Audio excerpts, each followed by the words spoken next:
안녕하세요. Riding on the Korean wave. Welcome to Tuesday's edition of The Culture Wave. I'm Kwon So-ah in Seoul. Explore with us Korea's culture from all aspects and stay up to date with K-entertainment with a special focus on K-pop today, K-exhibitions, and more. And we're going to do all of that together with my co-host Walter Lee in the studio. Hello, Walter. Hello, Soa, and happy Tuesday to everyone at home watching. My name is Walter Lee, here to co-host alongside Soa and give you your daily dose of K-Enter news. Before we start with that, Walter, here's a question to you. Yes. What kind of K-pop songs can you think of that have food in their titles? Food Yeah. in their titles. Well, the first one that comes to mind is Candy from H.O.T. That's a classic song. And one of my favorites is Cake from ITZY. Oh, so all sweet stuff. kind I have a of sweet food. tooth. Yes. Yes.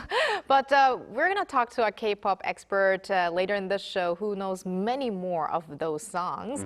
But before I tell our viewers too much, let's start with K-entertainment. And that's with you, Walter. Yes. So we're going to start off with two movies that Yes. have received Golden Globe nominations. Which movies are we talking about? Yes, we wouldn't be talking about just any movie. We're talking about No Other Choice or 어쩔 수가 없다 and also K-pop Demon Hunters. Now they have each been nominated in 3 categories at the US Golden Globe Awards. No Other Choice has been nominated for Best Motion Picture, Musical or Comedy, as well as Best Motion Picture Non-English Language. Having received strong praise for his intense performance, Lee Byung-hun has been nominated in the Best Performance by a Male Actor in a Motion Picture, Musical or Comedy category, with some even predicting a win for Lee. Now, meanwhile, K-pop Demon Hunters earned nominations for Best Motion Picture, Animated, Cinematic and Box Office Achievement, and Best Original Song. Now, the fact that both films received 3 nominations each also shows the global influence of Hallyu still, and that it's not stopping. Well, I'll be crossing my fingers for both of these big works. And Walter, now let's talk about Rosé, who has been honored with a special accolade. Yes, so Rosé has been named Global Hitmaker of the Year by Variety, one of the leading entertainment outlets. Now, according to her agency, The Black Label, Rosé received the honor at the 2025 Hitmakers ceremony held in Los Angeles on Saturday local time.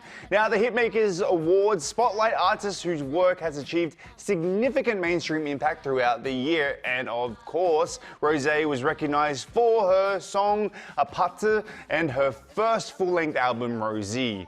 Now, Aparte quickly drew global attention, as we reported here, breaking the chart records across multiple countries following its release. Rosé later became the first K-pop artist to win Song of the Year at the 2025 MTV Music Awards.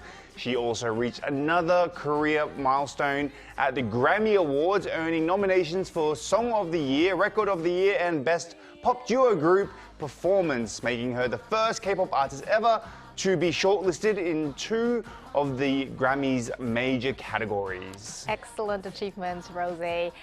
We will have to end our segment, though, with some unfortunate news in the world of K-entertainment. That's correct. So comedian Park Na-rae has decided to pause all broadcasting activities for the time being. Now, this comes after 2 of Park's former managers accused her of verbally and physically mistreating them, as well as ordering them to carry out tasks that had nothing to do with her professional activities. There's also claims that she received unauthorized medical procedures. Now, Park stated that she has decided to halt broadcasting activities until everything is resolved. Now, expressing her position, Park says she feels a deep sense of responsibility and plans to take time to reflect. Now, as a result, she will be temporarily stepping away from major programs including I Live Alone or 나 혼자 산다, Amazing Saturday or 놀라운 토요일, and also she had an upcoming show called 나도 신나, but unfortunately she will be away from that.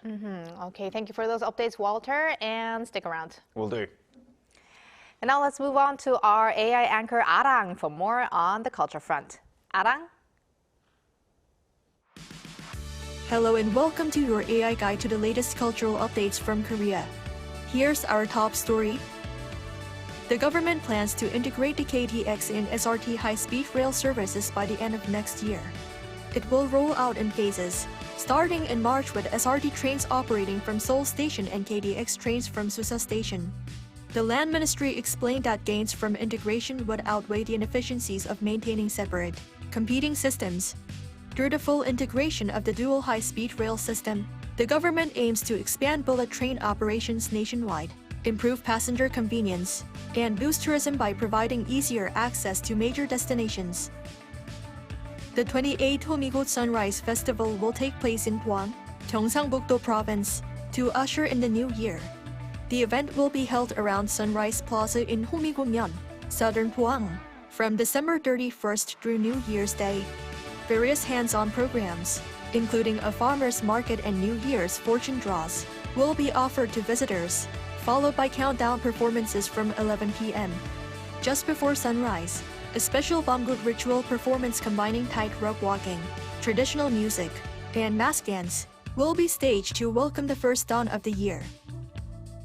A special exhibition that blends Korea's national heritage with the popular mobile game Cookie Run has opened at Doksugung Palace. The Korea Heritage Service and game developer Deaf Sisters are hosting the show titled Cookie Run, In Search of Korea's Lost Heritage at Dondokjeon Hall from today through March 1st. The exhibition leverages the widely popular Cookie Run intellectual property to showcase the value and significance of national heritage in everyday life. Divided into 5 sections, the exhibition follows Cookie Run characters on a quest to fulfill a dream that Emperor Gojong was unable to achieve. That's all from me. Stay tuned to the Culture Wave.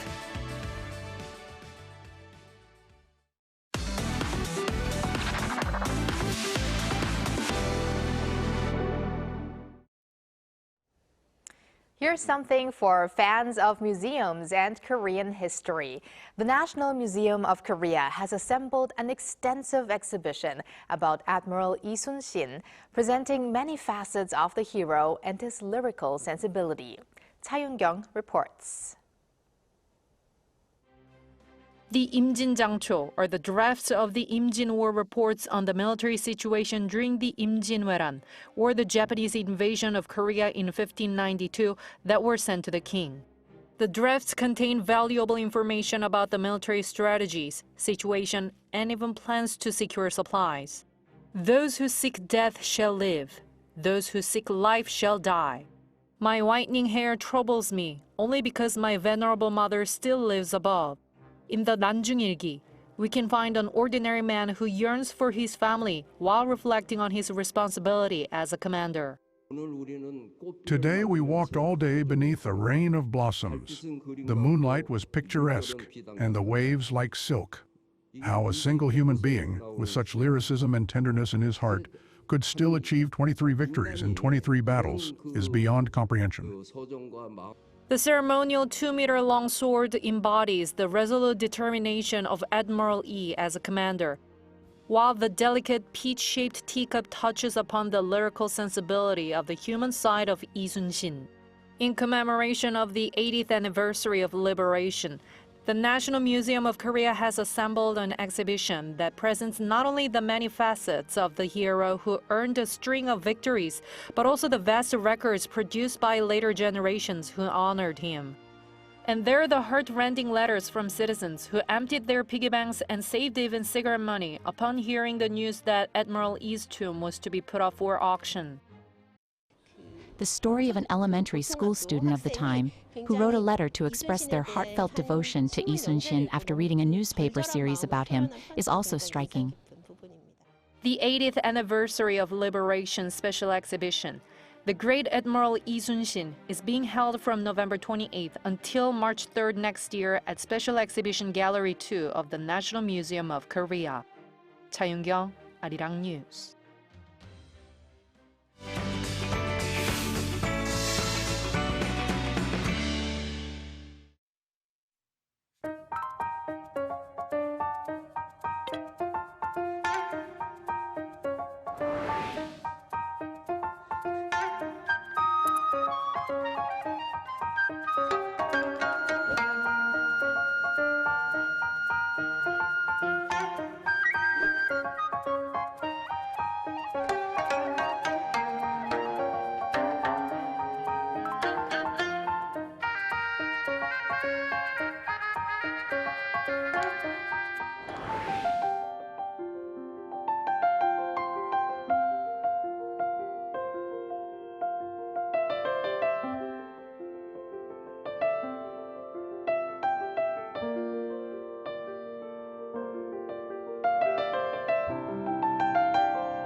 If you're a K-pop fan, the word spaghetti is highly likely to remind you of LE SSERAFIM's hit song of the same name, which has been boasting a presence on the US Billboard charts for multiple weeks. Seeing this, it raises the question of why K-pop features so many songs named after food items, from spaghetti to ice cream to candy, like Walter said earlier. So let's discuss this with Grace Kao, IBM professor of sociology at Yale University, who asked herself the same question. We are now connected with her. Hello, welcome back, Professor Kao. Hello, Professor. Hello, so hi, Walter. Nice to see you both again.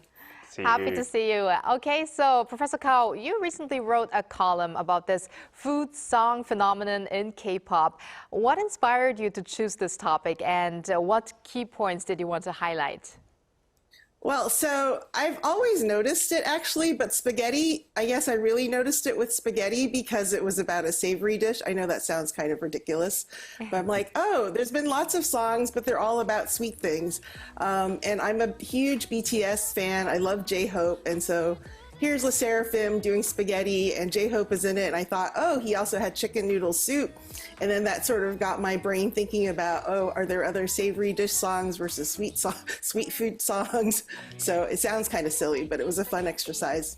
Okay, speaking of BTS, it just reminded me of butter. Maybe you are going to mention that later on again. Yes, and also Super Tuna as well. Oh, right. Not Super Junior. I know, yes. I know. But, we can go into spices and flavors and all this stuff. It just sort of goes on and on. Right. Well, talking about it, what are some representative songs that immediately come to your mind? You just said a few then. I think I stole the probably most common one, which was candy. I think most Koreans would say candy when they think of food-related titles. And in your view, how has K-pop effectively used food imagery as an appealing concept?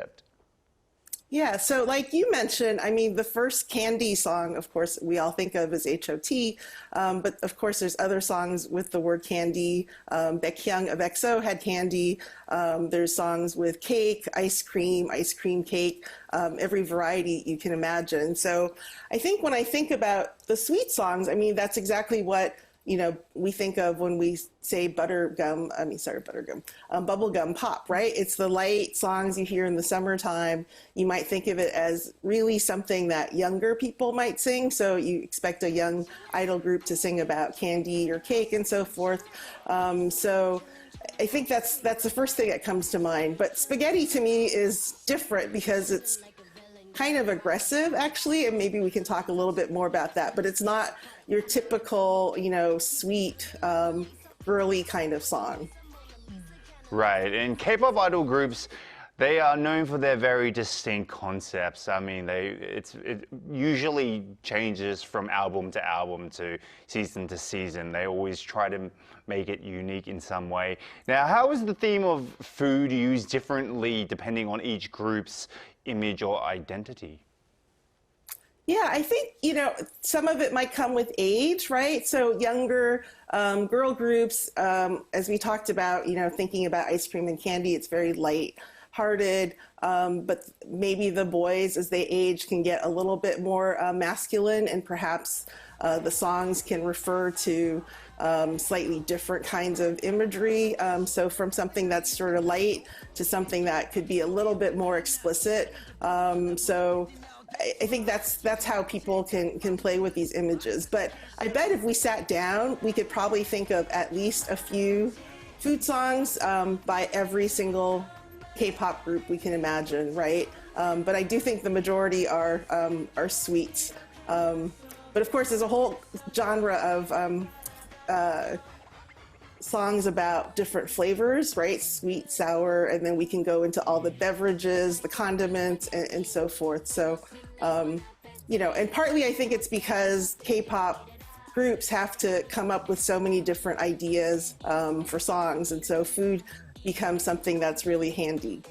The other thing is food, I think, is it's universal, but it's also kitschy. So if you think about the visuals, spaghetti in particular is super, super kitschy. There's really bright colors.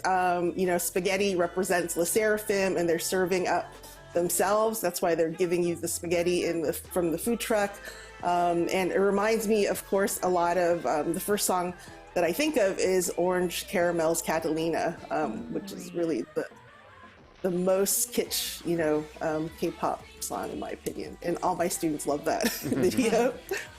So with Orange Caramel, that's actually even like a subunit that calls themselves with food. Yes.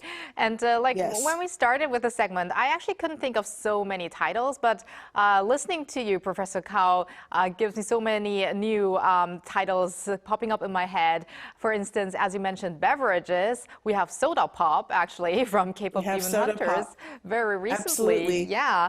And yes, speaking of images, really, if we talk about sweet food titles, you have that kind of sweet and cute image, usually more among girl groups. But again, spaghetti, which has been very popular recently, it's kind of different. So let's delve a little deeper into Le Sserafim's spaghetti. It's been noted for diverging from the traditional sweet or cute food-related image in K-pop. So what do you think this shift represents? So I think, this is, again, a very aggressive move. They dirty themselves, so to speak. I mean, we expect, female idols in particular to look perfect, no blemish, no dirt, no blemish of any kind. And here they are jumping around in food. They're eating it. They're also smearing it on themselves. In the song, there's even a movement of nausea. So they're doing all the things that we don't expect idols, especially female idols, to do. So that's really fun. And then the other thing is at the end, of course, people are eating the spaghetti, but their little heads are also exploding because I guess they're so overwhelmed with Le Sserafim. And one funny thing is that J-Hope, the rap verse that he has, he actually never ingests the spaghetti, so I don't know what that means. I guess spaghetti is really meant for Le Sserafim only. Good analysis. And food is something universally understood. So from a sociological perspective, why do you think such a universal theme actually works well within the K-pop concept?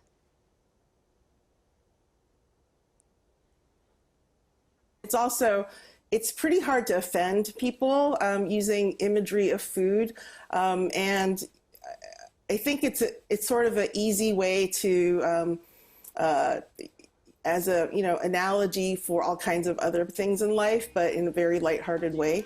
But I do think spaghetti is kind of a twist on from all these other kinds of dessert and candy like topics. And there's even, I think that's why K-pop Demon Hunters, it does everything. It does so many things brilliantly, but Soda Pop is especially brilliant to me because it's really exactly the kind of song that a young boy group would have, right? It's about a food item or beverage. So to me, it was just perfect. Yes, my daughter is absolutely in love with that song. She sings it all the time at home, so I haven't stopped hearing it. But yes, especially with Le Sserafim, that really reminds me of ITZY's Cake as well. They also went all out with very bright colors, and their dance moves represented, eating a cake as well as making cakes. It's very similar in that way as well.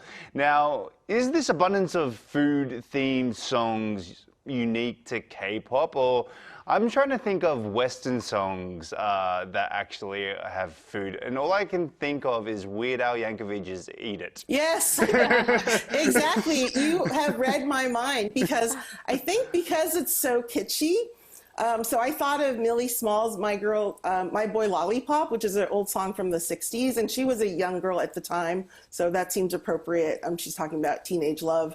But you're right, most of the songs that came to mind were Weird Al's songs. You mentioned one of them. There's, he did the Knacks' My Sharona, he made it My Bologna. Yeah. Joan Jett's I Love Rock and Roll, he made it I Love Rocky Road. Because it's so easy for comedic effect that I think Weird Al really leaned on it. But it's hard to think of too many songs that are serious just about food. Perhaps we could think about, liquor as people drown their sorrows, right? So the most obvious might be UB40's Red Red Wine, which is actually a cover of a Neil Diamond song. So, again, lots of songs about getting drunk and liquor and so forth. but maybe not as many about eating bubble gum. I think there was also Milkshake. Ah, yes, by Kesha, I believe her name was. Yeah. Oh, Kesha, no. Yeah. Or Gwen Stefani. I think maybe There was a few. There was a few. Let's not get caught up. There's not very many, though. It's not the same as K-pop. I mean, in K-pop, it's really just, there's an overabundance, right? There's hot sauce. There's so many songs with food items. Right, so I guess it is true that the world of K-pop is obsessed with food. And I would actually like to see more K-food titles. Yeah. For instance, Oh, really? Yeah, that's a great idea. Because now the world is also really obsessed with K-food, it would be great if all these K-pop idols would sing about Korean food. And That's right. Actually, what new themes or emotional codes do you think K-pop might explore next? Any good ideas? Well, I think, the most famous groups, they're aging and we're aging with them, I guess. But as groups like BTS and Blackpink, they're in their, going into their 30s, some of them already in their 30s, and they can elevate the songs that people are listening to and are familiar with. They can certainly explore more adult themes. They certainly have already done things like, finding one's identity, your sense of purpose, perhaps more serious versions of love, not just puppy love, but, more explicit mentions of that. And I don't know, maybe, going through the life course, you can think about other more serious matters, maybe not death, but, we could approach that. One thing that I think I haven't seen in Western pop music, and certainly not really in K-pop, and maybe this is not going to happen, but, back in the 60s, 70s, 80s, there were more songs about sort of protest songs about, the environment or about, nuclear arms race and so forth. And that is something that I don't really see in Western music. And I know in K-pop, it's kind of a taboo topic, but it would be interesting if that came up somehow. I think that would be quite interesting. Yeah, like bands that come to mind are REM or Rage Against the Machine. Yes, yes. Yeah, those are those or sort of bands that remind me of like political protest sort of bands. I feel like I'm speaking to two music experts today here. Well, thank you very much, Professor Kao, for your insights, and have a K-pop filled rest of the week, and talk to you next time. Thank you, Professor. Thank you. Thanks for having me. And thank you, Walter, as always. We're going to see you back here tomorrow. See you tomorrow. Thank you for spending the past half an hour with us on the Culture Wave. Please join us again tomorrow on Wednesday at 2 p.m. Korea time, and maybe one day here in Korea.